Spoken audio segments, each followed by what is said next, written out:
कराची में बढ़ती भत्ताखोरी। वज़ीर आला सिंध ने आबाद के ओहदेदारों के साथ बैठक लगा ली। बोले किसी को ज़मीनों पर कब्जे की इजाज़त नहीं दी जाएगी। हमने पहले भी भत्ताखोरों का खात्मा किया था, अब भी ताजिरों को मुल्ज़िमान से निजात दिलाएंगे। वफाकी हुकूमत से बात करके बैरून मुल्क बैठे भत्ताखोरों को लाएंगे।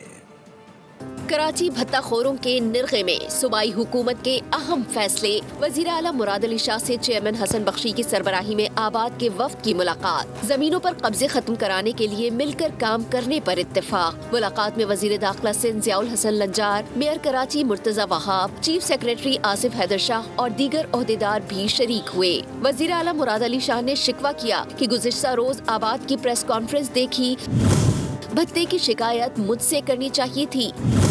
आबाद के वफ्द ने वज़ीर आला को भत्ते की मिलने वाली पर्चियां और नंबर्स भी दिए। आईजी पुलिस ने बताया कि वो आबाद के ओहदेदारों से मामले पर मीटिंग कर चुके हैं। सूबाई वज़ीर दाखिला का कहना था कि 50 भत्ताखोर गिरफ्तार करके जेल भेजे जा चुके। जमीनों पर कब्जे और भत्ताखोरी किसी सूरत बर्दाश्त नहीं की जाएगी।